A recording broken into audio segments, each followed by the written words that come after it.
उसने कहा कि मुझे ढोलक सीखना है और मुझे आती भी है कुछ। मैंने 2-3 महीने वहां से ट्रेनिंग ली थी, 2-3 महीने वहां से ट्रेनिंग ली थी।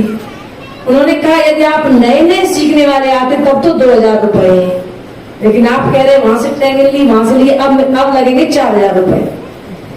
अब वो ढोलक सीखने वाला कह रहा है कि ये नाइंसाफी क्यों, आप सबसे 2000 रुपए लेते हो और हम तो कुछ सीखे हुए हैं। तो उस ढोलक वाले ने क्या कहा, 2000 सिखाने के और 2000 पुरानी गड़बड़ सड़बड़ जो सीखी है उसको बुलाने, जो आपने गलत सीख रखी है अभी तक, क्योंकि तुम्हारे उसी डिजाइन के हाथ चलेंगे, उंगली चलेगी जैसी तुमने गलत सीखी है। तो उसको 2000 इतना समय मुझे लगेगा उसको बुलाने में, उसकी आदत छुड़ाने में और फिर नए सिरे से अच्छी ढोलक सिखाने में उसके 2000 रुपए। तो कभी हंसी में हम भी कह देते हैं कि जिस दिन दीक्षा ली या पहले ही दिन आप सोचो कि मन भी शांत हो जाए और सारे सब कुछ बेकार हट जाए। जितने दिनों में तुमने उस मन पे चादर चढ़ाई है तो कुछ तो समय लगेगा। उस भक्त की तरह प्रयास करो, प्रयत्न करो कि करत करत अभ्यास जड़मत होत सुजान, रसरी आवत जाते सिर पर पड़त निशान। वो निशान पड़ जाते हैं, आपका अभ्यास निश्चय ही रंग लाएगा और एक दिन हम उस साधना की उस जगह पहुंच जाएंगे जहां सारे विकार दूर हो जाते हैं। हम एक शांत दरिया में हिलोरे लेने लगते हैं, हमारा मन शांत हो जाता है जैसे हमारे मंच पे बैठे हुए संतों का। और ये संत यहां बैठे हुए संत नहीं, मेरा सभी संतों के लिए संदेश है कि आपके ऊपर इस संसार का, इस क्षेत्र का, प्रदेश का बहुत बड़ा भार होता है और आपके एक एक शब्द से पता नहीं कितने लोगों का जीवन कल्याण हो जाए, कितने लोगों का जीवन संवर जाए और कितने लोगों के अंदर आप उस ज्ञान का दीप जला दो।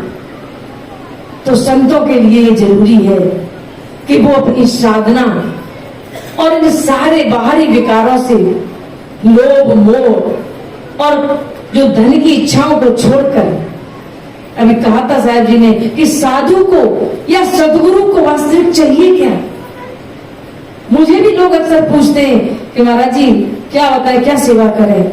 मैंने कहा मेरी 2 रोटियों में कभी बाधा पड़ी नहीं, 2 रोटी मुझे रोज मिल जाती है। कभी ऐसा नहीं हुआ कि कुर्ता या आंचला नहीं, तन ढकने के लिए कपड़ा भी मिल जाता है और रहने के लिए कमरे भी हैं और मुझे धन का क्या चाहिए। फिर भी यदि तुम्हें अपना परोपकार करना, अपने धन को किसी परोपकार में लगाना है तो उसकी कोई अभाव नहीं, उसको तो हम कहीं भी लगा देंगे। क्योंकि ऐसे साधक हैं जो कहीं बाहर रहते हैं, जो यहाँ तन से सेवा नहीं कर सकते हैं, लेकिन वो अपने कमाई का धन देते हैं और कहते हैं महाराज जी आश्रम में कोई अव्यवस्था हो वो देख लेना, कहीं भक्तों को बैठने के लिए बिछौना नहीं है उसकी व्यवस्था कर देना, कहीं खाने पीने का ऐसा ना हो कि आपके आश्रम पे कोई भक्त रात को रुकने वाला आए या साधु आए और आश्रम में रसोई में दाल ही ना हो, आटा ना हो, तो वो ले लेते हैं और यहाँ पर जो भी जितनी होती उतनी श्रद्धा से उन सबका सेवा करते रहते हैं। वैसे वास्तविक पूछा जाए तो मुझे क्या जरूरत है और हम क्यों मांगे। हमारे गुरुदेव का ये वाक्य था कि साधु यदि भोजन भी मांगता है तो वो साधु नहीं है, शंका करना।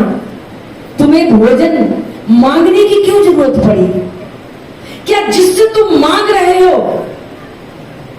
उसमें इतनी क्षमता नहीं जो तुम्हारे चेहरे को देख के, तुम्हारे भाव को देख के और तुम्हें भोजन खिला दे। यदि वो भोजन नहीं खिला रहा है तो देखना कहीं न कहीं या तो तुम्हारी वाणी में कटता है या तुम्हारे व्यवहार में कटता है या तुम्हारी दिनचर्या में कटता है।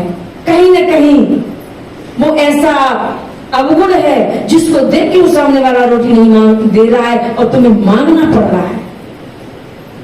एक सच्चे साधु को, एक त्यागी वैरागी साधु को कभी मांगना नहीं पड़ता कि मुझे कपड़े दे दो, मुझे भोजन दे दो, मुझे पानी दे दो, मुझे ये करवा दो।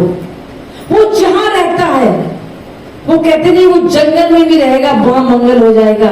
हमारे गुरुदेव कहते थे वो बीच नदी की धारा में बैठा हुआ है, लोग वहां अपने कपड़े उठा के ऐसे ऊंचे करके और भोजन लेके उसे बीच धारा में देंगे जाकर। तो साधु को, और ये मेरा भी कहना है कि कोई भी यदि मांगता है फिर तो उसे दो मत, उसके अंदर लालच है, उससे मांगने की क्यों जरूरत पड़ी है भाई। ये कहा गया है कि 10वां अंश गुरु को दीजिए, जीवन जन्म सफल कर लीजिए। अब 10वां अंश ये थोड़ी तो 1 करोड़ मुझे दो तब उसमें से हम 1 लाख देंगे, या 1 लाख मुझे दो तब उसमें से 10,000 खर्च करेंगे। तुम्हारी जेब में यदि 10 रुपए है तो उसमें से 1 रुपए खर्च करना, वो भी तो 10वां अंश है। इसका इंतजार क्यों करते हो कि 1 लाख हो 1 करोड़ हो तब हम दान करेंगे, और फिर रुपए से ही दान नहीं होता है। और सबसे बड़ी कला होती है किसी की तारीफ करना भी, ये दान